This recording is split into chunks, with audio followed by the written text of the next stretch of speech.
हम लोग श्रीमद् भागवतम को पढ़ेंगे। तीसरा स्कंद प्रथम अध्याय 21वां श्लोक।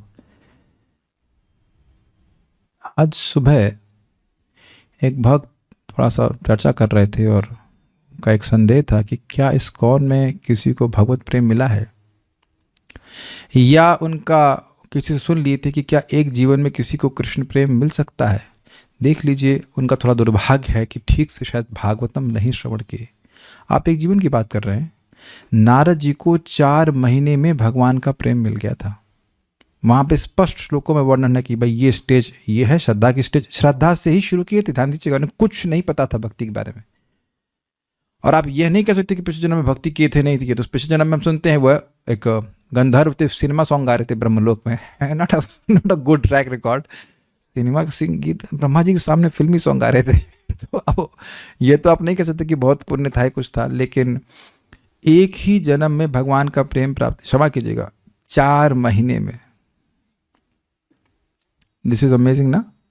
और आप कहते हो या कोई कहेगा कि एक जन्म में नहीं कर सकते।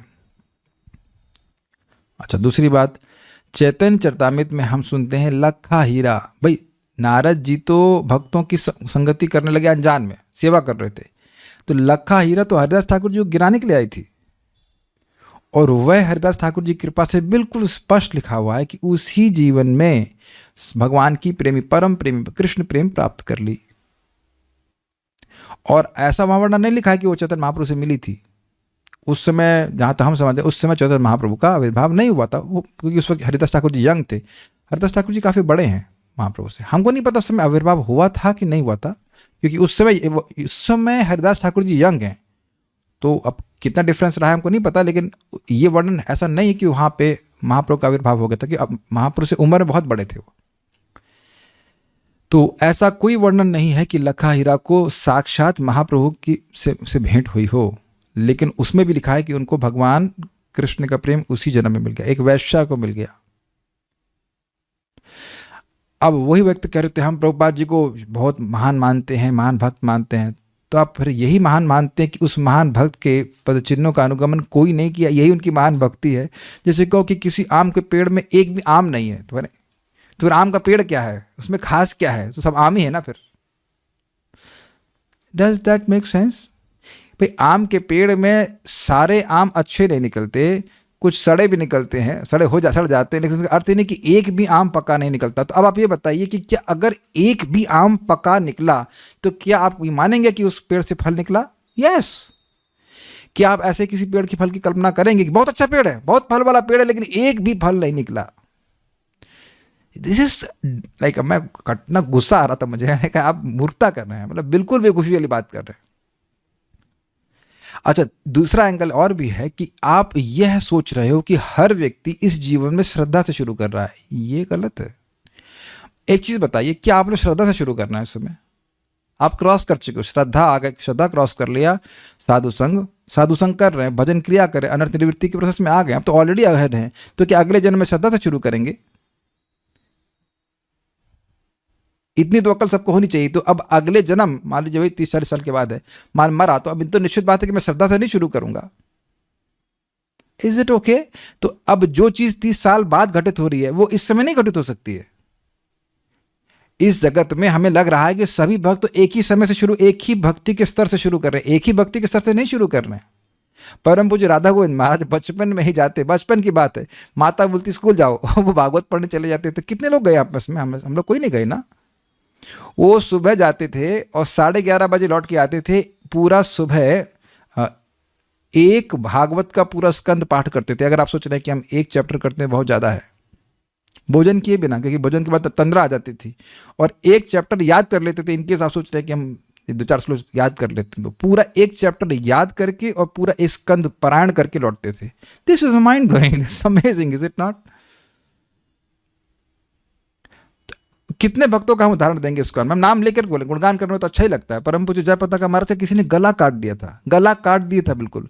और जब पुलिस बुलाई उनको कि ये आदमी ने आपको अहित किया है, क्या करना चाहिए? कहते हैं कुछ नहीं, ये तो मेरे कर्म का ही फल है। और बाद में वही व्यक्ति महाराज से दीक्षा ले लिया। अब बताइए, जिनको खुद महाप्रभुपाद कह रहे हैं कि ये गौरांग महाप्रभु के पार्षद हैं। तो अब एक तरफ तो आप कहते हो, देखो कितना गड़बड़ है, एक तरफ कह रहे हैं कि हमें प्रभुपाद की बात पे पूरा विश्वास है, तो प्रभुपाद जी ही कह रहे हैं कि ये व्यक्ति गौरांग महाप्रभु के पार्षद हैं, तो फिर दूसरी तरफ कहते हैं कि नहीं, ये तो प्रभुपाद ने अतिशयोक्ति करी है, यानी प्रभुपाद ये फेंक रहे हैं। आप ये कह रहे हैं कि प्रभुपाद झूठ बोल रहे हैं। तो आप दो बात क्यों बोलते हैं? या तो कहो कि प्रभुपाद की बात पे पूरा बात विश्वास है, और ये तो कह दो कि नहीं विश्वास है। परम पूज्य लोकनाथ महाराज, कोई किसी की दम है 6 घंटे कीर्तन करके दिखाए, नॉन स्टॉप गा के दिखाए? महाराज नाचते भी हैं, गाएंगे भी, कभी भी कैसे उछलते हैं महाराज, देखिए कितने उत्साह में कीर्तन करते हैं। एक एक भक्त, परम पूज्य राधानाथ महाराज, जब वो लड़के थे ना, कोई दीक्षा वगैरह कुछ भी नहीं था, बाल ऐसे बिल्कुल साधु जैसे थे, 20,000 लोग में प्रभुपाद उनको बुलाए और उसके बाद स्टेज पे बिठाए। करता है कोई व्यक्ति, कहीं देखें ऐसा करते हुए किसी साधु को? 20,000 लोगों में किसी ऐसे व्यक्ति को एकदम से पिक किया जाएगा कि जो बिल्कुल साधु जैसा लग रहा है? कोई वैसे अवधूत वेश कह लीजिए, एग्जैक्टली अवधूत वेश। कभी दुनिया में, जिंदगी में कभी ऐसा होता हुआ देखें आप? तो या तो ये कह दीजिए कि प्रभुपाद जी शुद्ध भक्त नहीं, तो छोड़िए बार बार प्रभुपाद की बात ही क्यों मान रहे हैं? नहीं तो अर्ध को न्याय मत करिए। अगर आप कह रहे हैं कि प्रभुपाद शुद्ध भक्त हैं, तो वो तभी शुद्ध भक्त है जो शुद्ध भक्त को क्रिएट कर सकें। समझने का प्रयास कीजिए कि जो शुद्ध भक्त हैं वो अपना इस तरह से बोलते नहीं हम शुद्ध भक्त हैं, हम शुद्ध भक्त हैं। आज भी आप देखेंगे प्रभुपाद कहेंगे कि वृंदावन में बहुत से भक्त हैं जो भगवान को ढूंढ रहे हैं, और उनका ढूंढना भगवान से मिलना है। इतना भी नहीं दिखाई पड़ता कि कृष्ण शक्ति बिना नहीं तार प्रवर्तन। और अगर नहीं समझ में आ रहा है तो उस व्यक्ति को खुद सोचना चाहिए कि उसको ऐसा करने से भक्ति करने में कठिनाई आ रही है। अरे भाई, यही बात महाप्रभु से व्यक्ति ने कही, उस व्यक्ति ने ऐसी बातें बोली, कलयुग में भक्त कहाँ हो सकते हैं, कलयुग में शुद्ध भक्त कहाँ हो सकते हैं, ऐसा कोई शुद्ध भक्त हो नहीं सकता। तो महाप्रभु के पास जाके कहते हैं कि मैंने ये बहुत बड़ा अपराध किया। यही वैष्णव अपराध है कि हम सोचें कि कोई भक्त है ही नहीं। कठिनाई पता है क्या है? कठिनाई ये कि हमारा खुद का अंतःकरण शुद्ध नहीं होता है, तो हम सोचते हैं कि दूसरे व्यक्ति का अंतःकरण शुद्ध कैसे हो सकता है। है कि नहीं? सभी बीमार हैं। मन्यते आत्मवत जगत। फिर मैं इनसे पूछा कि आप जब मैं सोते, कहते हैं हाँ। हमने कहा आपने मेरी श्रद्धा को और पुष्ट कर दिया कि जो व्यक्ति अब सो के जब कर रहा है, ठीक से नहीं जब कर रहा है, तो उसकी ये स्थिति होगी। ये लिखा भी गया है, बुरा नहीं मानेगा कि, लेकिन ये खतरनाक है। इसीलिए पीछे भक्तों क्या करता हूँ, अच्छे से माला कीजिए, क्योंकि सोते ही रहेंगे तो अब वो नाम के प्रति अपराध बनता रहेगा, तो स्थिति वही बनती रहेगी। नाम की महिमा ध्यान दीजिएगा, नाम की महिमा बुद्धि से नहीं समझ में आती, बुद्धि फेल हो जाएगी। नाम भगवान है, तो नाम जितनी महिमा आपको आपके हृदय में प्रकाशित करेगा, उतना ही वह आपको हृदय में यह भी प्रकाशित होगा जो नाम जाप कर रहा है वो बहुत महिमावान है। Does that make sense? Purity means to see purity in others. और एक और उनका आर्ग्यूमेंट मैं बोल दे रहा हूँ कि हमको कहीं किसी भक्त को और कुछ दिक्कत ना हो, ये इस भौतिक देह में कृष्ण प्रेम नहीं मिल सकता। अब यह तो आपको लग रहा है ना कि ये भौतिक देह है। अब इन्होंने 5:1-35 नहीं पढ़ा भागवत। यही तो भागवत नहीं पढ़ने का नुकसान है, दुर्भाग्य है। 5:1-35 में क्या लिखा हुआ है? जो व्यक्ति चांडाल है, विदूर विगतः, चांडाल जो कि क्या कहते हैं उसको, 4 वर्णों से बाहर है, वह भी अगर भगवान का नाम एक बार बोलता है तो वह व्यक्ति तुरंत ही कर्म बंधन से मुक्त हो जाता है। और प्रभुपाद वहां पे कहते हैं कि यद्यपि आपको वह दिखाई नहीं पड़ेगा कि उसका शरीर चेंज हो गया, लेकिन शास्त्र के आधार पर आपको स्वीकार करना पड़ेगा। दीक्षा काले शिष्य करे आत्मसमर्पण, से ही काले कृष्ण करे तार आत्मसम। जो दीक्षा काल के समय आत्मसमर्पण करता है, उसी समय कृष्ण उसको अपना समान मान लेते हैं। तो जो दीक्षा दे रहे हैं वो आज तक आत्मसमर्पण नहीं किए हैं, तो आप ही आत्मसमर्पण किए हैं। विचार करना चाहिए। मैं उस व्यक्ति को बोल रहा हूं और अन्य भक्तों को बोल रहा हूं कि इस प्रकार से अन्य भक्त लोग बोल देते हैं। कभी उनको कोई भक्त ही बोल दिया, हमको नहीं लगता कि किसी को कृष्ण प्रेम प्राप्त है। अब हम इसको भी पकड़ लिए। जैसे आप बोलते हो कि मुझको नहीं लगता, इसका मतलब आप जानते नहीं है। आप मानते हैं इस बात को? मैं पूछूं कि अब आप लोगों ने क्या क्या, अब आप लोग बता सकते हैं कि आज हम सुबह क्या खाए? तो कहने हमको लगता है आप राइस का समार ऐसा कुछ खाए होंगे, ऐसा कुछ। जैसे ही बोला आपने लगता है, मतलब आपको नहीं पता है। Is it not? ये बात नहीं पकड़ पा रहे हैं। इसके लिए मैं और कठोर होकर बोलता हूं कि नाम जब ठीक से कीजिए, भागवत को नियमित रूप से सुनिए, नहीं तो बहुत दुर्गति हो सकती है। आप समझने का प्रयास कीजिए। इतना सिंपल तरीका है, सिंपल टेक्निक बताऊं मैं। आपने क्या बताया प्रेम प्राप्त करने की? बहुत सिंपल टेक्निक। स्वयं सम्मान की अपेक्षा ना कीजिए और सम्मान दूसरों को दीजिए। तृणादपि सुनिचेना, वही वाला श्लोक है। तृणादपि सुनिचेना तरुरपि सहिष्णुना अमानेन मान देना कीर्तनीय सदा हरि। तो अब ये करना तो आसान है एक्चुअली। तो अब जो आसान कार्य है, अगर ये कार्य कर लिया जाए तो महाप्रभु कहते हैं कि बड़ी आसानी से भगवान का प्रेम मिल जाएगा। तो आप ये सोच रहे हो, आप ये कहना चाहते हो कि इस्कॉन में कोई त्रिणा देवी सुना चीना नहीं है, यही तो कहना चाहते हैं? हम बिल्कुल ओपनली बोले, आप में से मैं चैलेंज कर सकता हूं, आप में से किसी को लगता है कि परम पूज्य राधानाथ महाराज किसी का भी अपराध किए होंगे आज तक? What an amazing humble Vaishnav. When apart from the fact that he's my spiritual master, I see that amazing quality। वाणी से कभी कभी किसी का अपराध नहीं करते, मन से भी नहीं करते। मैं खाली गुरु महाराज को ही मैं नहीं कह रहा हूं, आप उनके लेक्चर भी हम सुनते, कभी किसी का अपराध नहीं करते, है ना? उनके लिए स्वयं परम पूज्य गौर गोविंद महाराज बोले थे, जब वो ब्रह्मचारी थे, राधानाथ मीन्स उनके रेफरेंस से बोल रहा हूं, he knows how to call Krishna, how to cry for Krishna. तो कैसे महान महान भक्त उत्तम अधिकारी इस संस्था में है, तभी तो संस्था प्रगति कर रही है, कितने लोग जुड़ रहे हैं। तो बड़ा विश्वास के संग व्यक्ति को ग्रहण करना चाहिए कि सब भक्त हैं, शुद्ध भक्त है। हमने कहा यही मर्त बुद्धि अगर गुरु महाराज में हो गई, आपके यार बने वैष्णव में हो गई, तो बस हम खत्म, हमारी भक्ति ही खत्म हो जाएगी। बस हमने सोचा, हमने कहा अभी आपका वो काम वासना अगर हम नष्ट हो, कहते नहीं वो तो नष्ट नहीं हुआ, तो अभी आप अनर्थों में जूझ रहे हैं और आप उधर सोच रहे हैं कि किसके पास रुचि है, किसके पास आसक्ति है, किसके पास प्रेम है। ये तो वही आनंद बेटा, आपकी जो टीचर पढ़ाती हो कहाँ तक, उनकी एजुकेशन क्वालिफिकेशन कहाँ तक है? तो देखिए अनंत की उम्र कितनी है अभी? 8 साल का बच्चा, जब आप 8 साल के थे, कभी सोचे थे कि हमारी टीचर कितना जानती है? और अगर मान लो सोच भी ले तो कभी समझ पाएगा कि टीचर कितना जानती है? और 8 साल का बच्चा कभी सोच सकता है कि वो जब मैं बीए करूंगा अंग्रेजी में तो वो टीचर की क्या योग्यता होगी? कभी जिंदगी में सोचे हैं आप? अरे जब नर्सरी में थे तो फर्स्ट के टीचर के बारे में भी जानते नहीं थे, मालूम चलता था कि अच्छा इस बार मैथ्स की टीचर ये होंगे, है ना? काट दीजिए बात, हम तो अनुभव से बोल रहे हैं ना। कभी नहीं सोचे, तो यहां बैठे बैठे सुन लिए कि गोपियों का ये भाव है और हमको ये प्रेम। अरे भाई जब तुम योग्य होगे तो मिल जाएगा। ये बात समझने का प्रयास कीजिए, जिस चीज का अधिकार है उस चीज को प्राप्ति आपको करेंगे, भगवान स्वयं ज्ञान देंगे। First learn to control our senses, यही प्रभुपाद जी बोल रहे हैं। भाई पहले अपनी इंद्रियां सीमित करो, इंद्रियां सीमित करोगे तो ज्ञान अपने आप प्रकाशित होगा। तो क्यों लक्का हीरा को प्रेम मिल गया, क्यों नारद जी को प्रेम मिल गया? बिल्कुल सूत्र बिल्कुल स्पष्ट है। उस जैसे ही उसकी सारी इंद्रियां सीमित हुई, प्रेम प्रकाशित हो गया। तो हमारे संग अगर कोई डिले हो रहा है तो आप सब जानते हैं कि कहीं ना कहीं हम अपनी इंद्रियों को सीमित नहीं कर रहे हैं, ये बात है। अदरवाइज प्रेम प्राप्ति में तो एकदम स्पष्ट लिखा है, एक नाम से सारे पाप ध्वस्त, एक नाम से मुक्त, तीसरे नाम, मैं गलत अगर नहीं बोल रहा तो तीसरे नाम से प्रेम। तो जो बीच में टाइम लग रहा है वो केवल अपराध की वजह से। तो इसलिए अगर अपराध भी है तो बार बार नाम उच्चारण करने से अपराध नष्ट होते हैं। आप बताइए कि आपने जीवन में आज तक कभी किसी वैष्णव की निंदा नहीं करी? करी है? हम सोचते चलता है, नहीं चलता है तो धीरे धीरे गलती करके सीखता है व्यक्ति, लेकिन अब कुछ हम भी तो गलती की है ना। तो ये, और प्रभुपाद बड़ा स्पष्ट कहते हैं, ऐसा नहीं सोचना चाहिए कि हरे कृष्ण मंत्र केवल महाप्रभु के समय कार्यकारी मतलब कार्य शक्तिशाली, तो अब नहीं है। ये भी अश्रद्धा का लक्षण है। परम पूज्य वृंदावन चंद्र महाराज बड़ी सुंदर बात कहे। हम लोग को संदेह होता है कि नाम में शक्ति इतनी है, ये क्या ये भागवत के प्रति अपराध है या नहीं है?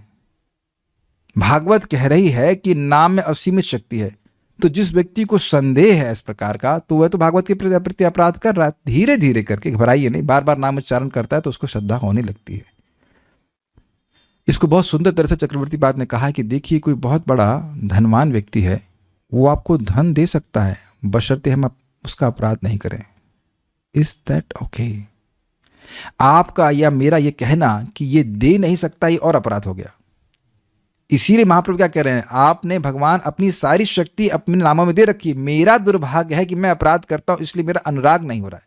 तो बार बार नाम उच्चारण करके व्यक्ति इस प्रकार से शुद्ध होता है। मैं आज उनकी बात सुन करके एकदम घबरा गया था कि मैंने कहा भाई ऐसा कहीं हमारे भक्तों संग कहीं ना हो जाए, हमारे मतलब ग्रुप में है कहीं सुन लें कि कोई शुद्ध भक्त नहीं है, इत्यादि इत्यादि इत्यादि इत्यादि।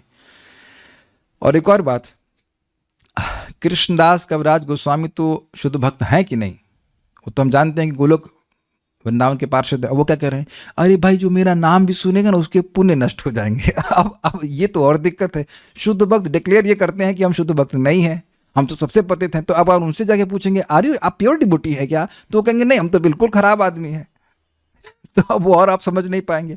It takes one to know one. जितना हम शुद्ध होंगे उतनी बात समझ में आएगी। चलिए, हम ये सब बातें तो है महत्वपूर्ण, ये इसीलिए आप देखते हैं कि भागवत जो है कितना प्रभावशाली होती है, सहज रूप से भगवान के भक्तों में श्रद्धा होती है। हम लोग ने श्लोक क्रमांक 20 में सुना था कि विदुर जी पहुंच गए प्रभास क्षेत्र। इत्थम व्रजन भारतमेव वर्षम काले न यावद गतवान प्रभासम तावच्छासाचितमेक चक्राम एकात पत्राम अजितेन पार्थ। इत्थम, इस प्रकार अवधूत चर्या करते हुए भारतवर्ष में ही भ्रमण करते रहे। व्रजन कालिना, काल बीतने पर, यावत, जब, गतवान प्रभासन, वह प्रभास क्षेत्र को पहुंचे, तावत छछासा क्षिति में एक चक्राम, पूरी पृथ्वी के ऊपर पार्थ अर्थात युधिष्ठिर महाराज की सेना का एक राज्य था। एकात पत्राम अजितेन पार्थ, एक छत्र राज्य था, एक छत्र था उनका, एक ही ध्वजा पूरे विश्व में फहरा रही थी, यूनाइटेड नेशंस ऑफ युधिष्ठिर महाराज कह लीजिए। क्यों? अजितेन पार्थ, भगवान अजित हैं, उनके संरक्षण में युधिष्ठिर महाराज थे। तो जब वो प्रभास पहुंचे तो वहां पे क्या हुआ, वह श्लोक क्रमांक 21 से आगे वर्णित हो रहा है, मेरे पीछे बोलिए। तत्रात शुश्राव सुहृद विनष्टिम वनम यथा वेणुजवः, वनम यथा वेणुजवः जवः निसं, वनम यथा वेणुजवः निसंश्रयम्। तत्रात शुश्राव सुरन् विनष्टिं वनं यथा वेणुजवनिं संश्रयम्। वनम यथा वेणुजवः निसंश्रयम्। वनं यथा वेणुजवः निसंश्रयम्। संस्पर्धया दग्धमथानुशोचन् सरस्वतीं प्रत्यगियाय तूष्णीम्। संस्पर्धया दग्धमतानुशोचन् सरस्वतीं प्रत्यगियाय तूष्णीम्। तत्राथ शुश्राव सुहृद्विनष्टिं वनं यथा वेणुजवः निसंश्रयम्। तत्राथ शुश्राव सुहृद्विनष्टिं वनं यथा वेणुजवः निसंश्रयम्। संस्पर्धया दग्धमथानुशोचन् सरस्वतीं प्रत्यगियाय तूष्णीम्। संस्पर्धया दग्धमथानुशोचन् सरस्वतीं प्रत्यगियाय तूष्णीम्। तत्राथ शुश्राव सुहृद्विनष्टिं वनं यथा वेणुजवः निसंश्रयम्। तत्राथ शुश्राव सुहृद्विनष्टिं वनं यथा वेणुजवः निसंश्रयम्। संस्पर्धया दग्धमथानुशोचन् सरस्वतीं प्रत्यगियाय तूष्णीम्। संस्पर्धया दग्धमतानुशोचन् सरस्वतीं प्रत्यगियाय तूष्णीम्। तत्राथ शुश्राव सुहृद्विनष्टिं वनं यथा वेणुजवः निसंश्रयम्। तत्राथ शुश्राव सुहृद्विनष्टिं वनं यथा वेणुजवः निसंश्रयम्। संस्पर्धया दग्धमथानुशोचन् सरस्वतीं प्रत्यगियाय तूष्णीम्। संस्पर्धया दग्धमथानुशोचन् सरस्वतीं प्रत्यगियाय तूष्णीम्। प्रभास तीर्थ स्थान में उन्हें पता चला कि उनके सारे संबंधी उग्र आवेश के कारण उसी तरह मारे जा चुके हैं जिस तरह बांसों के घर्षण से उत्पन्न अग्नि सारे जंगल को जला देती है। इसके बाद वे पश्चिम की ओर बढ़ते गए जहां सरस्वती नदी बहती है। प्रभास हो गया पश्चिम, इसके बाद वे पश्चिम की ओर बढ़ते गए जहां सरस्वती नदी बहती है। पश्चिम की ओर बढ़ते गए, पश्चिम की ओर बढ़ते गए तब तो पहुंच जाएंगे और अरब सागर में ना। जो उसका अर्थ यहाँ पे है कि पश्चिम की ओर बहने वाली, जबकि चक्रवर्ती बात कहते हैं, पश्चिम की ओर बहने वाली सरस्वती नदी की तरफ पड़ गए, मतलब इट सीम्स टुवर्ड्स दिल्ली, क्योंकि आगे जाकर के यमुना पहुंचेंगे, ऐसे ही कुछ है। यहाँ पे ब्रज में मिलते हैं ना उनसे। एक प्रश्न है, जब यहाँ कहा जा रहा है कि उन्हें पता चला कि उनके सारे संबंधी मारे गए हैं, तो किन संबंधियों की बात कर रहे हैं? किन के संबंधी? विदुर जी, तो आप कह रहे कौरव, लेकिन जब मैंने इसके अनुवाद को सुना, पढ़ा, तो मुझे एकदम से याद आया कि अरे वो भी तो नष्ट हुए थे द्वारका में। तो दोनों ही अर्थ लिए गए हैं, दोनों अर्थ लिए गए हैं कि कौरव, क्योंकि उन्हें कहा था कि उन लोगों के प्रति आत्मीय भावना तो पहले ही त्याग दी थी, इसीलिए तो घर छोड़ दिए थे।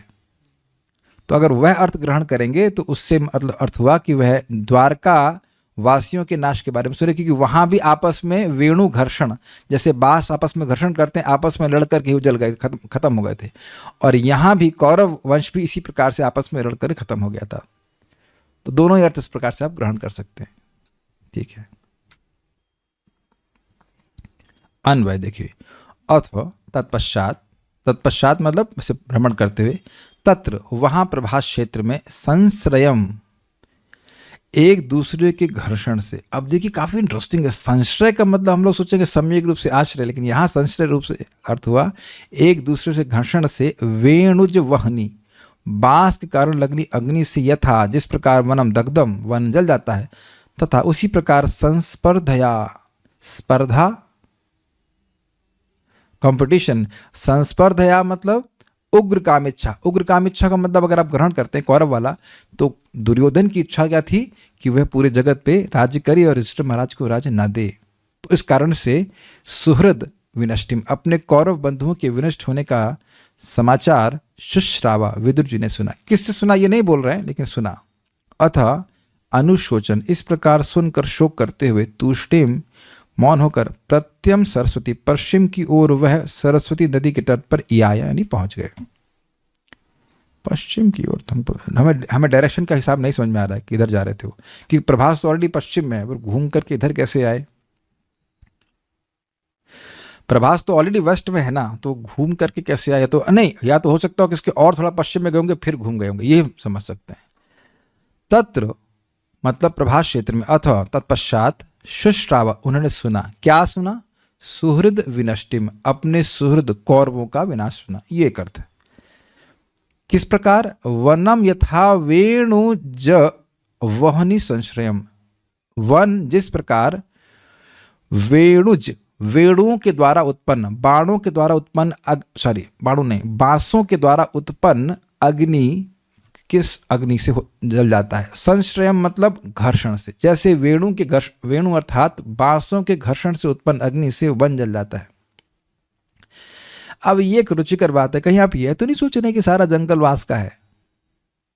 ये पहले मेरे मन में आ रहा था, सारा जंगल बांस का नहीं होता है,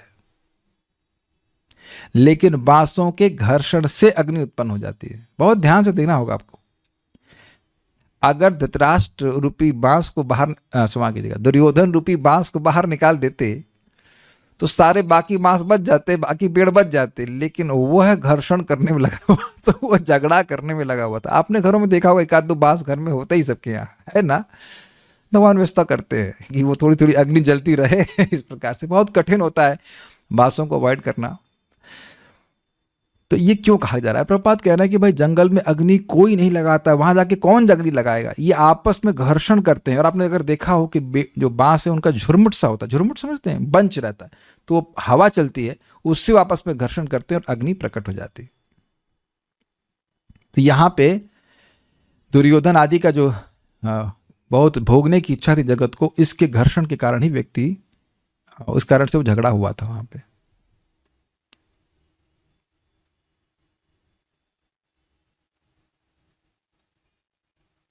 बड़ा सुंदर अर्थ आ रहा है यहाँ पे। अब आगे हम पढ़ा चुके हैं बहुत पहले, 11वां स्कंद में यदुओं के विनाश का वर्णन आ रहा है, और वहां पे छोटा सा मैं हिंट दे रहा हूँ, डिटेल तो सुन सकते हैं लोग। 11वां स्कंद का 30वां अध्याय है। वहां पे सांब बन गया लड़की, मतलब ड्रेस कर लिया लड़की के रूप में, और अन्य यदु कुमारों के संग गया। और उस समय द्वारका में ये ऋषि लोग आए थे, और उन्होंने इनसे मजाक किया कि ये स्त्री गर्भवती है, अंदर वो तकिया वकिया भर लिया, तो इसका आप लोग तो सर्वज्ञ, ये बताइए कि पुत्र होगा कि पुत्री होगी, ये आपसे पूछने में लजा रही है। तो अब ऋषियों को गुस्सा आ गया। ऋषि तो जानते थे सब कुछ, कहते नहीं, इससे तो एक लोहे का पिंड उत्पन्न होगा जो कि पूरे वेदुकुल का नाश करेगा। तो एकदम घबरा गए, तो सब अपना सब सामान्य वेश में आ गए, क्षमा मांगने लगे, तो कुछ नहीं हो सकता। तो अब वह जो लोहे का पिंड था वो कपड़ा ही पिंड में कन्वर्ट हो गया, वह जाकर के वो क्या नाम उग्रसेन जी को और भगवान उग्रसेन को दिए, जो राजा थे, वो बताए सारी बात, और भगवान कृष्ण को नहीं बताया। ये सब भगवान कृष्ण के आयोजन में चल रहा था। चला अरे क्या है, कुछ नहीं। तो वह उसको पिसवा दिए और पिसवा करके समुद्र में भवा दिए, और ये जो बाकी पीस बचा था वह फेंक दिए। इस दूसरे स्थान पे लोहे का पीस बचा था, तो उसी लोहे को पीस को जरा ने बाण के रूप में अग्रभाग में बनाया था। और ये जो लोहा का पाउडर था, ये बहते बहते, इंटरेस्टिंग है, लोहे का पाउडर तो पानी में नहीं बहेगा, लेकिन भगवान जो चाहेंगे तो करा ही देंगे। तो वो बहते बहते प्रभास क्षेत्र में आके वहाँ पे टिक गया, वहाँ पे आ गया, और वहाँ पे सरकंडे, वेणु की प्रजाति है ना सरकंडे, सरकंडों के रूप में हो गया। और जब ये लोग यहाँ इधर द्वारका में ये लोग बड़े अपशकुन देखने लगे, तो इन्होंने कहा कि हम प्रभास क्षेत्र में जाकर के यज्ञ करेंगे और उसके द्वारा हमारे पाप नष्ट होंगे। ये सब भगवान की माया है, जादूगरी हो रही है। ये आप उसके लिए डिटेल में पढ़ लेना, हम खाली बात समझाने के लिए बोल रहे हैं कथा को। तो वो नाम में भर भर के सब लोग इधर आए और वहाँ पे उन्होंने यज्ञ किया। उसके बाद शराब पी ली, और शराब के बाद संस्पर्धया एक दूसरे से गाली गलौज करने लगे कि तुम क्या हुआ, तुम कुछ हो ही नहीं, अरे तुम क्या हो, तुम कुछ हो नहीं। तो आपस में झगड़ा करने के लिए क्या किया, वेणु, वो सरकंडे उठा लिए, वो सरकंडे उठा लिए। उन सरकंडों में क्या था, वही लोहे के पार्टिकल अंदर में घुसे हुए थे। तो वो एकदम भगवान की कुछ इच्छा शक्ति थी, ऐसा होते हुए कभी देखते नहीं, कहीं नहीं देखते ना लोहे के पार्टिकल घुस जाए इसमें। लेकिन वह एकदम तीक्ष्ण हो गई और इतनी शक्तिशाली हो गई कि जब वह दूसरे को मार रहे थे तो उससे लोग मर जा रहे थे। सरकंडा क्या होता है, तो आपके पास नेट की व्यवस्था, सर्च कर लीजिए क्या होता है, वो भी दिखाएं आपको सरकंडा क्या होता है। सरकंडा एक प्रकार की घास कह लीजिए, घास नहीं होती, वो डंडी जैसी होती है पर शार्प होती है। तो एक प्रकार से आप उसको लिख सकते हैं कि बांस जैसी ही होती है। तो एक तो अर्थ है कि वो तो हम पकड़ ही रहे थे कि भाई वेणु मतलब आपस में झगड़ा हुआ उसकी वजह से हुआ, लेकिन वो भी बात याद आ रही कि वहाँ भी बांसों की लड़ाई से ही सारे मर गए थे। यद्यपि अग्नि नहीं प्रकट हुई थी, लेकिन बांस से सुनकर के मुझे याद आ रहा कि वहाँ बांस से ही लड़ाई हुई। पहले वो लोग हाथ पाँव से लड़ाई किए, उसके बाद मतलब पहले तो हथियार से लड़ाई, फिर हाथ पाँव से लड़ाई, फिर उसके बाद ये उठा ली और सरकंडे उठा लेके मारना चालू करी और उससे सब मरने लग गए। एक बात याद है आ गई मेरे को वेणु से शब्द से, यहाँ पे क्यों झगड़ा किया, तो कह रहे हैं संस्पर्धया। संस्पर्धया मतलब काम इच्छा से, जगत को कंट्रोल करने की इच्छा से। ये कौरवों पे घटित होगा। दग्धम, इस कारण से वो जल गए थे। अथा अनुशोचन, इस कारण से उन्हें शोक किया। दोनों के लिए अगर आप लेंगे, यदुवंशियों के लिए शोक किया और कौरवों के लिए शोक किया। अब कौरवों के लिए अगर आप अर्थ लें तो क्यों शोक किया, काश ये लोग मेरी बात मान लेते। एक हमारे मित्र है, वो बहुत प्रसिद्ध ज्योतिष है। अब हम नाम से नाम हम ना पूछना, हम नहीं बता सकते ना, वो हमसे कांटेक्ट हमारा है, लेकिन वो हमको बता रहे थे कि किसी व्यक्ति को बोले कि आज अगर आप बॉम्बे से बाहर गए तो आपके शरीर के चीथड़े हो जाएंगे। वो बहुत मतलब समर्थ व्यक्ति था। तो वो बोले नहीं माने, गए हेलीकॉप्टर से और इधर कहीं मुक्तिनाथ नगर जा रहे थे और हेलीकॉप्टर क्रैश कर गया। तो अब स्वाभाविक सी बात है कि ये हितैषी होते हुए सही बात बोल रहे थे और कह रहे थे कि आज आप मत जाइए। तो शोक करे ना कि अरे हमारी बात मान ली हो तो शायद ये बच जाते।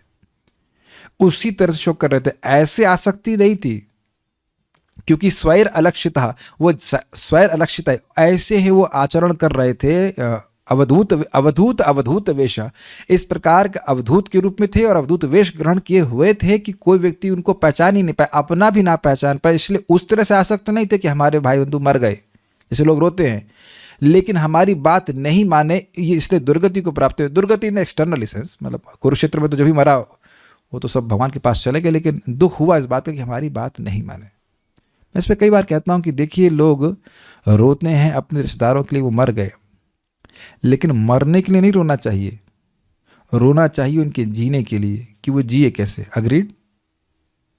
जैसे मेरी माता जी का देहांत हुआ, हम तो कोई नहीं रोया, हमने कहा हम तो चाह ही रहे थे। कहेंगे ऐसे कैसे लड़के हो, हमने कहा हाँ हम तो यही चाह रहे थे।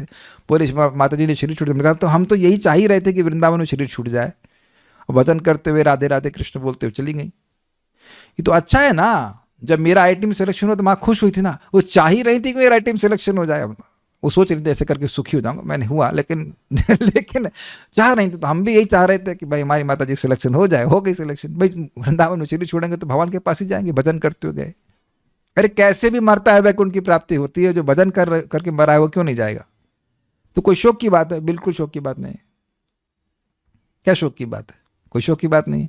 लेकिन जो भजन करके नहीं मरे उनके लिए बहुत शोक की बात है। ऐसे व्यक्ति भक्त आसक्त नहीं होता, लेकिन दुख लगता है कि क्या है, कुछ तो जब कर रहे होते। एक बार भी कोई कृष्ण का नाम ले लेता है अनजाने में, तब भी वे नरक नहीं जा सकता। एक बार बोल लीजिए, हरे कृष्णा कृष्ण कृष्णा हरे हरे, हरे राम राम राम हरे हरे, और कोई पूरा जीवन कभी नाम ही नहीं ले। क्या ये हद है? बहुत सारी बातें बोल सकता है लेकिन नाम नहीं ले, तो शोक की बात है कि नहीं? वक्तुम समर्थोपि न वक्त कश्चित अहो अहो जनानाम व्यसनाभिमुख्यम। यह है ना शोक आचार्यों का, कि लोग बोल सकते हैं भगवान का नाम लेकिन वो नहीं बोलते। ये कितना बड़ा व्यसन है। अब सीमित लाभ जीभ पे धरा, कृपा कहाँ छुपी हुई है? जीभ पे छुपी हुई है, लेकिन उसको नहीं प्रकट करते। ये बात है।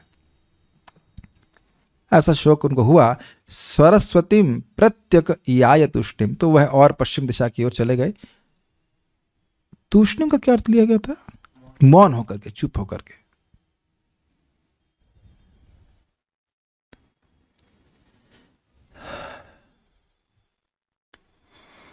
क्या सोच रहे होंगे उस समय विदुर जी, अगर कौरव वाला अर्थ लें आप तो? उनको याद, जहां तक हम तो खाली विचार कर रहे हैं कि वो क्या चुप हो गए, तो उसका मतलब स्वाभाविक सी बात है कुछ विचार कर रहे होंगे कि जो हम सोच रहे हैं ऐसा, कि ये विचार तो आया होगा ना कि भगवान कितने शक्तिशाली हैं, देखो भगवान की माया कितनी शक्तिशाली है। उस समय मैं समझा रहा था, ये लोग नहीं समझे। मैं समझता हूँ इस प्रकार के विचार तो आया ही होगा। और भगवान की शक्ति कितनी अद्भुत है, जो वो चाह लेते हैं वो होता ही है।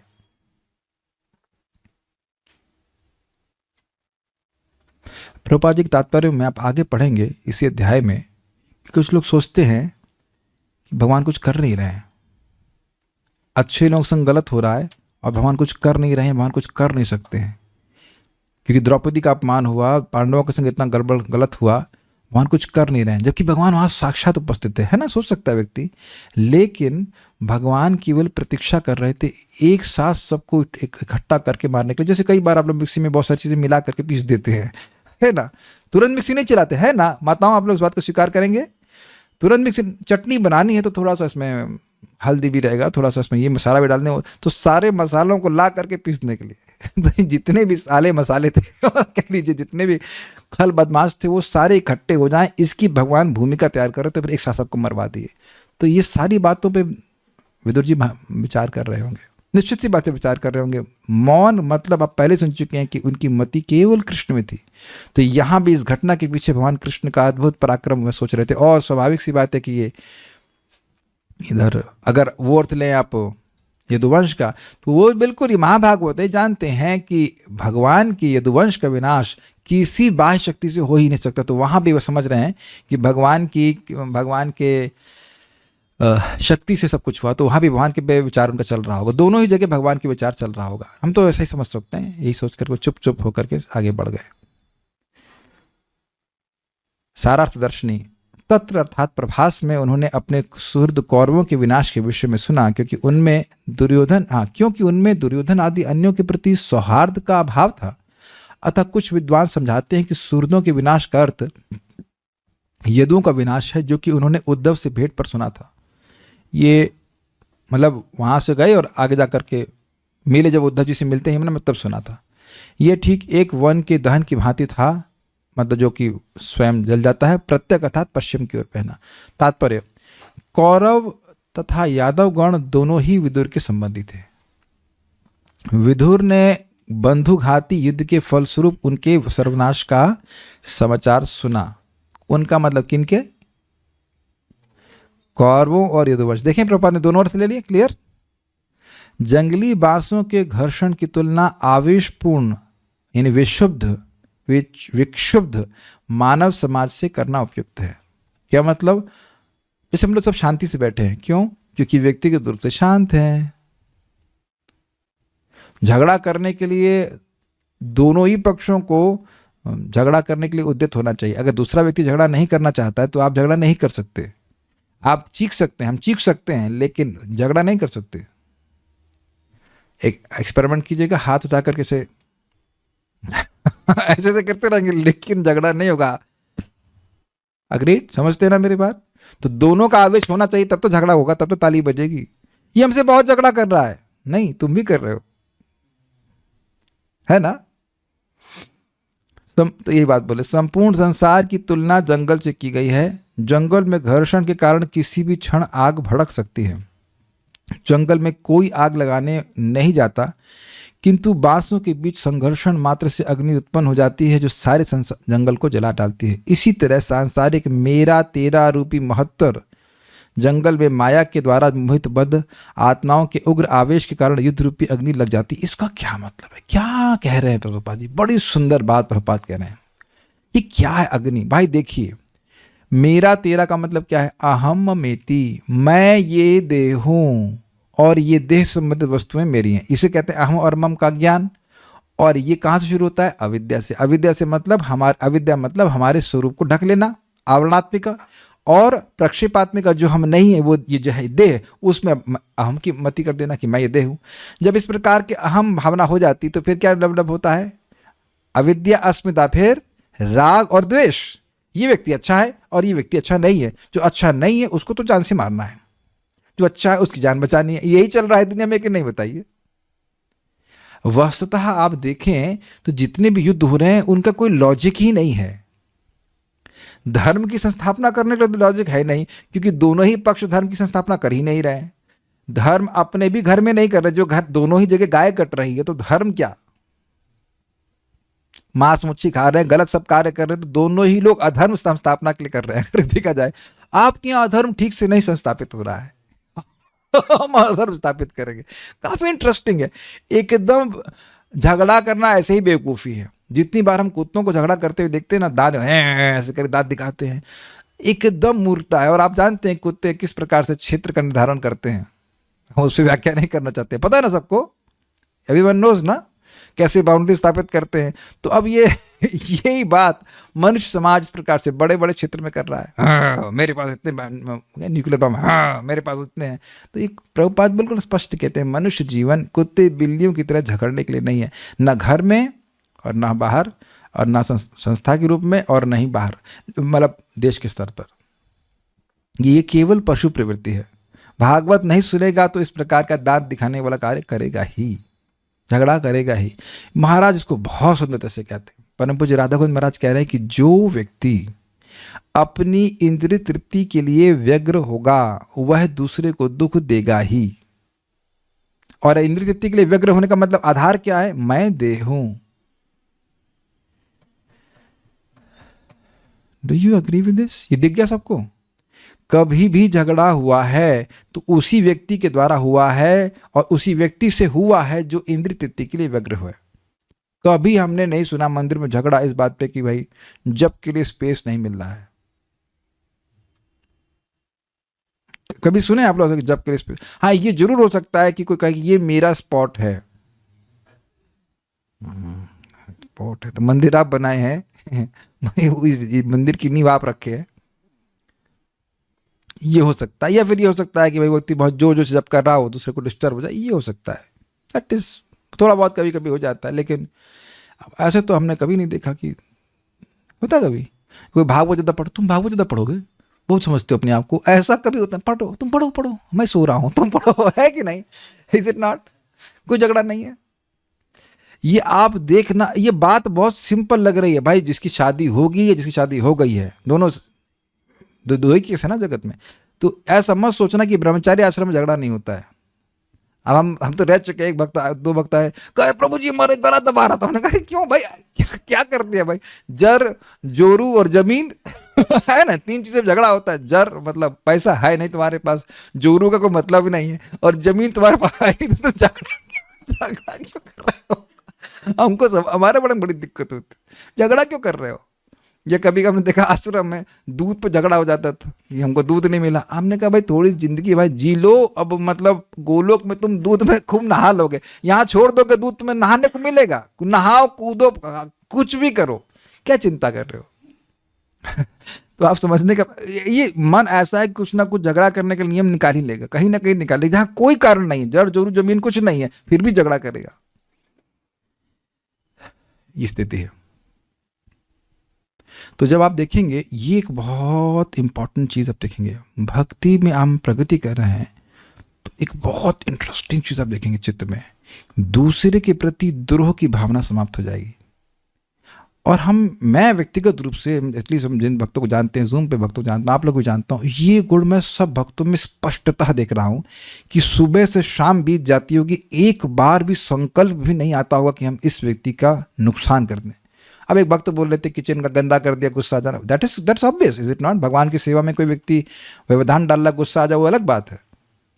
लेकिन आप किसी का द्रोह नहीं करना चाहते हैं, दिस इज अमेजिंग। अच्छा प्लीज रेज योर हैंड। ऐसे तो कोई नहीं करेगा कि सुबह से कोई संकल्प या किसी को जान से मारेंगे, ऐसे आप नहीं हो। अगर ऐसे होते तो भागवत सुनने की इच्छा ही नहीं होती। परमो निर्मस सनानाम सताम, है ना, दुनिया में लोग कैसे मुर्गा काटते हैं, आज मजा करें, केवल जीव के सुख के लिए किसी गर्दन को रेतने के लिए तैयार हैं। ये देखने का प्रयास कीजिए। अगर शुरुआत से ही सभी लोग ऐसी ट्रेनिंग हो कि भागवत पढ़ें, भक्ति करें, तो कभी संकल्प ही नहीं करेंगे किसी का नुकसान करें। और आप देख सकते हैं अर्जुन में गुण था ना, कहते हैं कि अपि त्रैलोक्य राजस्य हेतु किम नु मही कृत्य, मुझे तीनों को लोगों का राज्य मिल भी नहीं चाहिए, मुझे नहीं चाहिए। तो युद्ध वस्तुतः नहीं करना चाहते थे, वही प्रभुपाद समझा रहे, डिवोटी इज हार्मलेस। अब उनको एक क्षत्रिय थे, उनको युद्ध आवश्यक था, भगवान की इच्छा थी, किए, लेकिन खुद उनको कोई झगड़ा करने की इच्छा नहीं थी। युधिष्ठिर महाराज जब जंगल में गए, कहते कितना बढ़िया है, भक्तों का संग मिला, साधुओं का संग मिला, हम कथा सुन रहे, क्या दिक्कत है। This is amazing. नहीं, अजात शत्रु हो, जिनका शत्रु कभी जन्म ही नहीं लिया, तो ये बड़ी इंटरेस्टिंग बात है। गोस्वामी बनने के बड़े फायदे हैं, सही बताने बड़े फायदे हैं। कोई शत्रु बना ही नहीं, आपका बनेगा ही नहीं, कितना अच्छा रहेगा बताइए। आप ही बताइए, आप प्रसन्न रहेंगे कि नहीं रहेंगे। तो हमको अपनी इंद्रियों को सीमित करने का प्रयास करना चाहिए, इससे बहुत लाभ होता है। जितनी इंद्रियां सीमित होंगी उतना ही दूसरों के प्रति द्वेष की भावना समाप्त हो जाएगी। कि उसका रूट समझ रहे हैं, जितनी इंद्रियां सीमित होंगी उतना और अज्ञान नष्ट होगा कि मैं देह हुई नहीं भाई। जब मैं देह हुई ही नहीं तो फिर आप समझ रहे हैं कि ये भावना नष्ट होगी तो राग और द्वेष भी नष्ट हो जाएगा। बल्कि प्रभुपाद क्या कहते हैं, समोहम सर्वभूतेषु, मतलब वो देखिएगा, अरे सब पूरा जगत में केवल मित्र ही तो है। This is amazing. आप भी मित्र है, ये क्यों ना, ये भी मित्र है, वो भी मित्र है। जिसको भी देखेंगे वो मित्र ही दिखेगा, और जब मित्र होगा तो आप उसका हित करना चाहेंगे। Is it not amazing. और इस कारण से व्यक्ति कृष्ण भावना दूसरों को देना चाहिए। कोई हमारा शत्रु नहीं जिसको हम कृष्ण भावना ना दें। अब वो स्वीकार ना करें अलग बात है। What an amazing statement. जब आप दूसरों को कृष्ण भावना देना चाहते हैं, इमीडिएटली आपका मित्र बन गया, क्योंकि आप उसको असीमित लाभ देना चाहते हैं। और स्वीकार करें ना करें अलग बात है।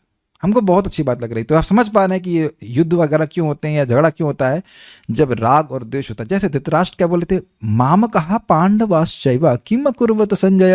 स्पष्ट समझ आ गया, मेरे पुत्रों और पांडु के पुत्रों ने क्या किया। तुम्हारे पुत्र नहीं है, वो तुम्हारे भी पुत्र है। तुम्हारे लिए तुम राजा हो, राजा मानते हो अपने आप को, पूरा तुम्हारा पूरी प्रजा ही तुम्हारे बच्चा है। तो पांडव तो हैं ही, तुम्हारे छोटे भाई के बच्चे हैं। तो वहां कह रहे माम कहा पांडव। अब समझ में आ गया आपको, ये मैं और तू मैं के कारण तू मैं होती है। समझ में आया, ये तेरा तू और ये मेरा मैं, इसी कारण से झगड़ा होता है। क्लियर, ठीक।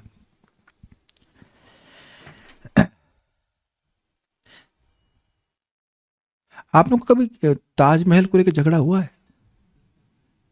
Please raise your hand. Taj Mahal को लेकर झगड़ा हुआ? नहीं हुआ। किसका ताजमहल है? क्योंकि अपना है ही नहीं। कोई भी हो, किसी का कोई ले जाए, उसको कोई दिक्कत नहीं, अपना है ही नहीं। Got it. तो जब अपना कुछ जगत में है ही नहीं तो क्या झगड़ा करना। जो हम लोग रक्षा करते हैं अपने स्थान की, वो इसीलिए भगवान की सेवा के लिए होता है। लेकिन ये मति कभी नहीं होनी चाहिए कि ये मेरा है, ये कृष्ण का है। इस अर्थ में तो व्यक्ति रक्षा करता है, लेकिन दुश्मन मान के नहीं करता किसी से। ये तो नहीं ये दरवाजा खोल कर चले जाएंगे, सब चोरी करके ले जाए भगवान का सम्मान पर, कल आटा भी ना बचे भगवान का भोग बनाने के लिए, लेकिन दुश्मन नहीं।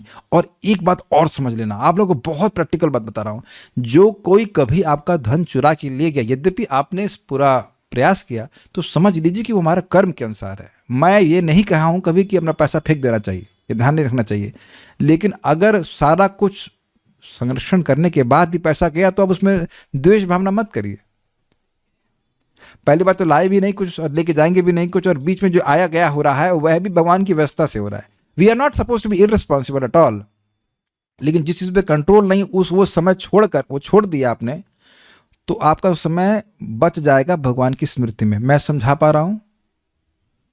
उससे द्रोह करने बैठेंगे तो कुछ नहीं मिलता। मैं एग्जाम्पल दे रहा हूँ, एक भक्त मुझे फ़ोन किया, प्रभु जी बड़ी परेशानी, काउंसलिंग चाहिए। क्या हो गया?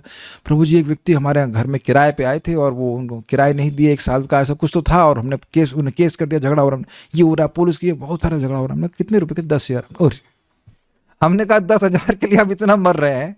देख रहे हैं भक्त भी अगर कथा नहीं सुनते हैं, जप नहीं करते हैं ठीक से, तो इस तरह से फंस जाते हैं। 10,000 के लिए इतना मरने की जरूरत है? You please don't take it, don't underestimate. वो जप में उसका वही चल रहा होगा, इसने ऐसा कर दिया, उसने ऐसा कर दिया, इसने कर दिया, हमने जाके क्षमा मांग लो, खत्म हो गया, शांत हो जाएगा, फिनिश। और वही किया, वो शांत हो गया। It's amazing, things are so simple. लेकिन मेरा तेरा के चक्कर में झगड़ में पड़े रहते हैं लोग।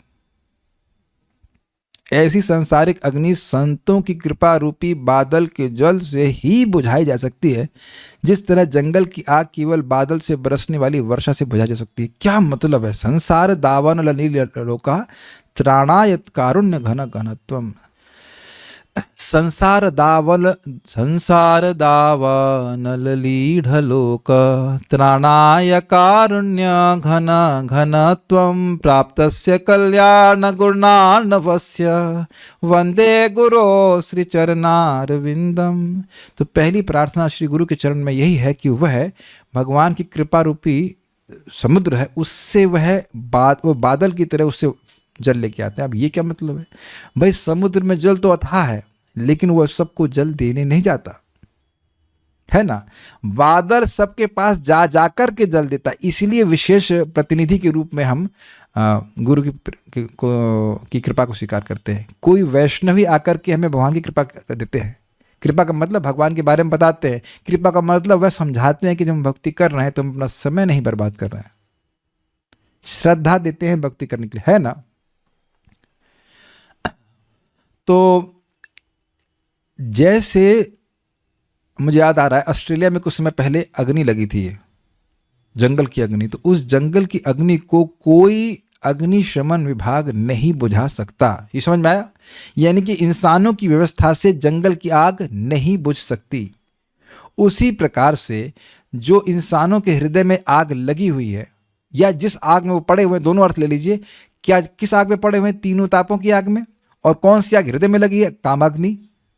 दोनों प्रकार की हो गई ना। तो उस काम इच्छा से, अर्थात भगवान के विरुद्ध चलने की इच्छा के कारण है तीनों ताप सता रहे हैं। ये बात समझ में आती है? कृष्ण भूलिया जीव अनादिर बहिर्मुख, अतएव माया दे तार संसार दुख। ये बहुत बड़ा सीक्रेट है। भगवान कृष्ण से विमुख होने के कारण जीव को माया तीनों ताप दे रही है। तो हृदय में भोग की इच्छा वो अग्नि के समान, और उस कारण से जो व्यक्ति कार्य कर रहा है उसकी वजह से बाहर से ताप प्राप्त हो रहा है। क्या हम भक्तों को भक्ति का अनुशीलन करके कोई भी अग्निशमन का अनुभव नहीं हुआ अंदर और बाहर? क्या हृदय में कोई काम वासना की कमी नहीं महसूस करी? क्या हम दिन भर से, सुबह से लेकर शाम तक, खाली अपनी भोग इच्छाओं को ही पूर्ण करने में लगे रहते हैं? अरे बहुत सी इच्छाएं गायब हो गई तो पूर्ण क्या करेंगे? बहुत सी इच्छाएं गायब हो गई, आप नहीं महसूस कर रहे हैं? क्या शांति का अनुभव नहीं कर रहे हैं? बहुत सुंदर मैं बात सुना, बहुत अच्छी बात बताई थी। भगवान की कृपा है, हमको बहुत पैसा देते हैं। आपको बहुत पैसा देते हैं। कैसे? पैसा खर्च करने की इच्छा समाप्त करके। Have you ever thought about this? सभी भक्त लोग अनुभव कर रहे होंगे कि भक्ति में आने के बाद पैसा कम खर्च होता है, क्योंकि इच्छा ही नहीं होती कुछ करने की। जब संकल्प होगा तब ना करेंगे। भगवान ने बहुत दिया है। हमको एक भक्त बता रहे थे, उनकी कुछ काउंसलिंग करते थे, पति पत्नी दोनों 2 लाख में कमाते थे मिल करके, लेकिन बच्चे की फीस के लिए पैसे मांगने पड़ते थे। व्हाट? समझ गए ना? अगर इंद्रियां संयमित नहीं है तो कितना भी पैसा कमा लीजिए, वो सभी डकैत की तरह खींच के लेके चली जाएंगे। तो भगवान ने बचाया ना डकैती से। जब वो सब इच्छाएं समाप्त हो गई तो कुछ भी नहीं करने, कुछ खर्चा ही नहीं करने का होता है। Is it not? मुझे तो हंसी आती है। हमारी ई बाइक बिल्कुल मोबाइल की तरह होता है। चार्ज कर दिया और लेके चल दिए, जब चार्ज डाउन हो गया लेके आ गए, और मस्जिद पास में ही है। मुल्ला जी वहीं बैठ जाते, वहाँ से इधर आ जाते, अजान लगाए, अजान के वापस चले गए, और बहुतों का सब्जी लेने चले गए, और कहीं जाने की इच्छा ही नहीं होती है। Is it not? मैं समझता हूँ अन्य भक्तों का भी इसी प्रकार का हो गया होगा। कहाँ जाएंगे, कथा सुनेंगे कि बैठ के उधर उधर घूमेंगे? और हम तो पहले तोड़ लेते हैं, भाई कथा सुन करके तो उत्साह मिला, घूमने से क्या मिला? तो कुछ भी नहीं मिला। बहुत दर्द हुआ, कहीं बारिश हो रही, कहीं ये हो रहा है, और भजन और डिस्टर्ब हुआ, रहने के लिए पवित्र स्थान भी नहीं मिला, क्यों जाऊंगा मैं कहीं पे भी, है ना? और धाम छोड़ के कहाँ जाएंगे?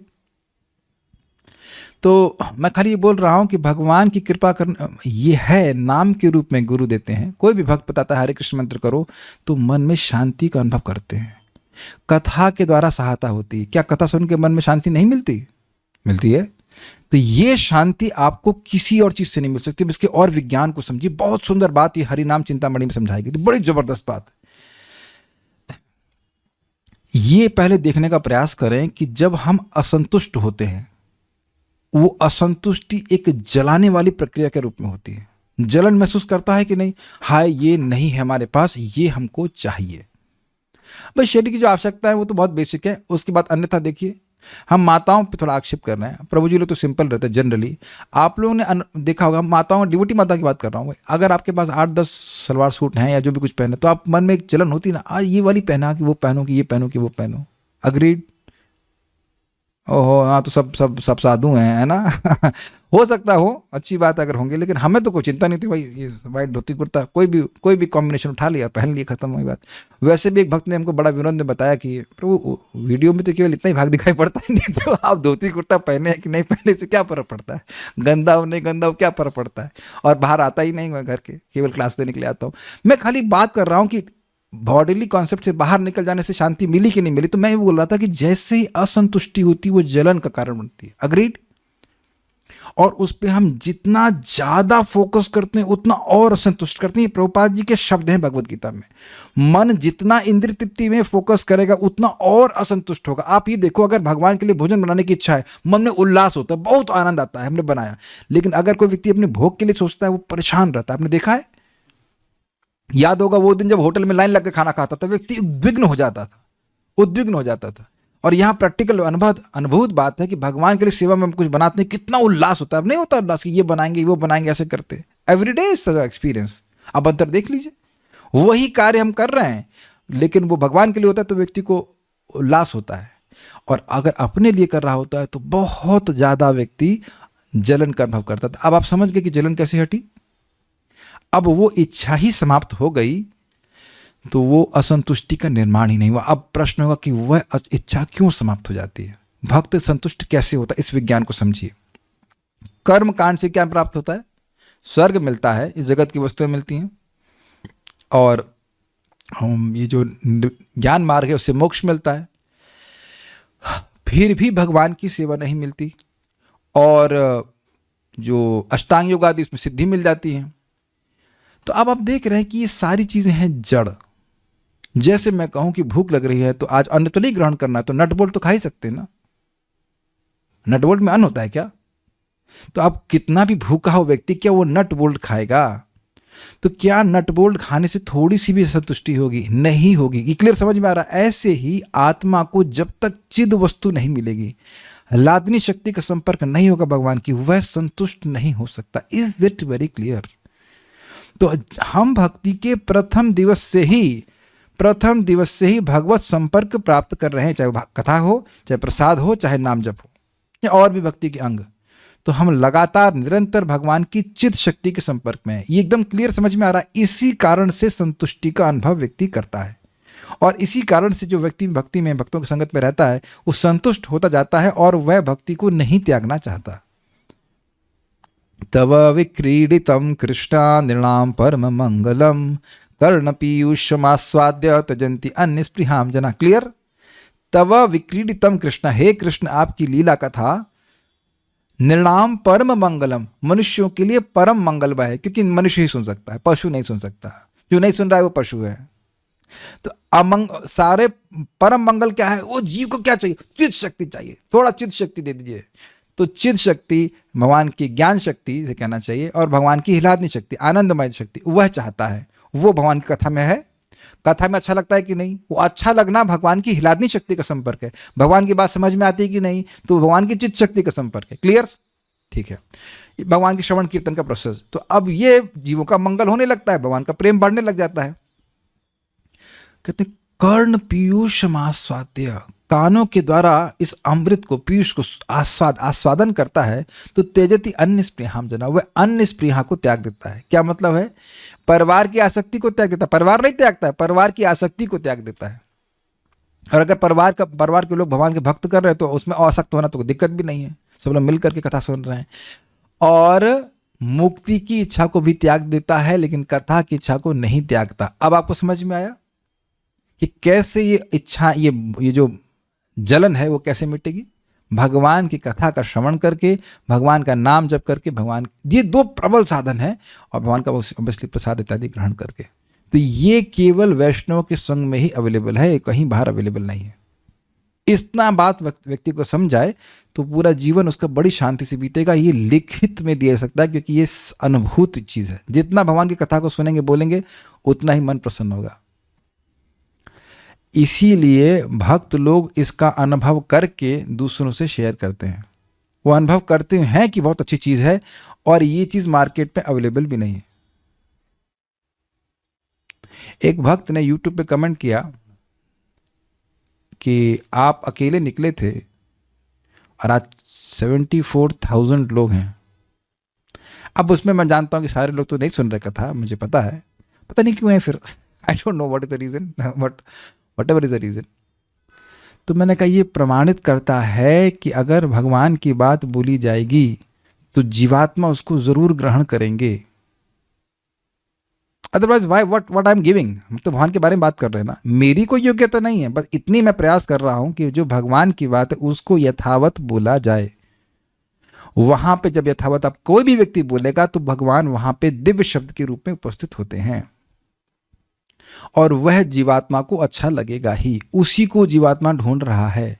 यूट्यूब पर भी मैं समझा पाया? लोग देखते ना यूट्यूब पे कोई वीडियो मिल जाए, वो ढूंढ रहे हैं भगवान को ही, कैच कर रहे हैं। कोई सुंदर व्यक्ति दिख जाए, कोई ज्ञानवान दिख जाए, कोई वैरागी दिख जाए, अग्रीड, कोई धनवान दिख जाए, यही सब वीडियो है कि नहीं सिर्फ, लेकिन उन्हें भगवान नहीं मिल रहे। भगवान मिलेंगे भागवतम में। और इसको जब एक बार व्यक्ति सुनने लग जाएगा, वो महसूस करेगा कि उसके जीवन में शांति आई है। This is very nice. इसीलिए लोग भक्ति में स्वीकार करते हैं, क्योंकि भक्ति का प्रोसेस कार्य करता है, झूठ नहीं है। मैं खाली इस बात पे फोकस कर रहा हूं कि लोगों के जीवन में दुख का शमन होता है। एक बात और हम बोल के फिर रुकेंगे, समय तो हो गया। अगर जीवन में दुख है तो दुख समाप्त होने के बाद भक्ति मत कीजिए। भक्ति करिए, उससे दुख समाप्त हो जाएगा। आप लोगों को बहुत सिंपल सी बात लग रही होगी, लेकिन बहुत बार भक्त कहते हैं हमारे घर में ये हो गया, हमारे घर में वो हो गया, जब ये ठीक हो जाएगा तब भक्ति करेंगे। ये तो वही हुआ कि जब बुखार उतर जाएगा तब पैरासिटामोल लेंगे। कभी कभी हमको सही में ऐसा लगता है भक्तों के पास कुछ भी विवेक नहीं है क्या? हम निंदा नहीं कर रहे हैं, हम अपना क्रोध प्रकाशित कर रहे हैं। भाई तुम दुखी हो तो आना चाहिए ना कथा में। आपको प्रभु जी हम बहुत माया में हैं। अरे भाई बहुत माया में हो, बहुत अंधकार में हो, तब तो प्रकाश में जाओगे ना। तो प्रकाश प्राप्त करना चाहिए। प्रकाश नहीं, श्रीमद् भागवतम सूर्य के समान है। हमको बहुत अजीब सा लगता है, एक व्यक्ति बोले प्रभु जी मिलना आपसे, मिलना, जो मिल गए, दंडवत, ये वो, प्रभु जी बहुत माया में है, ये है वो। हमने कहा चलो भाई माया में कल तक थे, अब आओ भागवत में नहीं आएंगे। जब आप कल सुबह, अभी रात में अंधकार करके सोते हो कि नहीं सोते हो? सुबह उठते तो कहते हैं कि हमको अंधकार बहुत पकड़ा हुआ है, हमको अंधकार बहुत पकड़ा हुआ है। अरे कुछ नहीं, लाइट ऑन करो। कभी आप बोलते हैं कि अंधकार पकड़ा हुआ है? लाइट कहाँ, लाइट कहाँ? बंद आंख से भी आप लाइट ऑन कर लेते हो कि नहीं? पता है स्विच कहाँ है, पता है कि स्विच कहाँ है। कौन बताता है, कौन कह सकता है स्विच नहीं पता? हमको तो एकदम सेट करके रखे हैं राइट में, सेट से। आंख बंद हो करके भी आप स्विच ऑन करते हो तो प्रकाश मिल जाता है। तो आंख बंद करके क्लास में आइए, समझ में आया? कान नहीं बंद कीजिएगा, आंख बंद करके भी आएंगे तब भी प्रकाश प्राप्त होगा। ये मैं एकदम अनुभव से बोल रहा हूं। पर एक बात बोल के रुकते, परम पूज्य राधानाथ महाराज बड़ा अच्छा बोले, don't think how much you are in maya, think about helping others come out of maya, you are immediately out of maya. समझ में आया?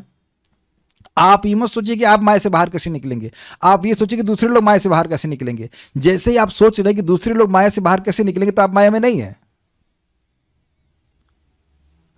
आप तो वैष्णव बन गए ना, केवल सोचने मात्र से। Is it not amazing? हम खाली इसी बात पे बोल रहे थे प्रचार कार्य को, और इसको आगे बढ़ाएंगे। हम आगे तो नहीं पहुंच पाएंगे, आज इतनी बात हुई, उसको हम आग बुझाने वाला कार्य कर रहे थे। कोई पूछे आप क्या करते हैं? अग्निशमन विभाग। अग्निशमन विभाग। एक और बात बोल देता हूँ। भक्तिविनोद ठाकुर जी का एक भजन है, उसमें वो कहते हैं, मेरा हृदय रेगिस्तान के समान है, और ऊपर से धूप, गर्म धूप पड़ रही है, तो इधर तप रहा है, पानी है नहीं, और ऊपर से धूप तप रहा है। तो ये जो भगवान का नाम है, मैं बोलता हूँ और कान से प्रवेश करके बारिश, सामान्य बारिश ने अमृत की वर्षा कर रहा है। इसीलिए जब हम लोग कहते हैं ना, हरे कृष्णा बोलो, हरे कृष्णा सुनो, ये अमृत हमारी जीभ पे ही है। इसको कान के द्वारा श्रवण करने का प्रयास करेंगे तो देखेंगे कि कैसे कामाग्नि शमित होती चली जाती है। Okay, so will stop here. Thank you for coming. Shrimad Bhagavatam की जय, श्रील प्रभुपाद की जय, निताई गौर प्रेमानंदे।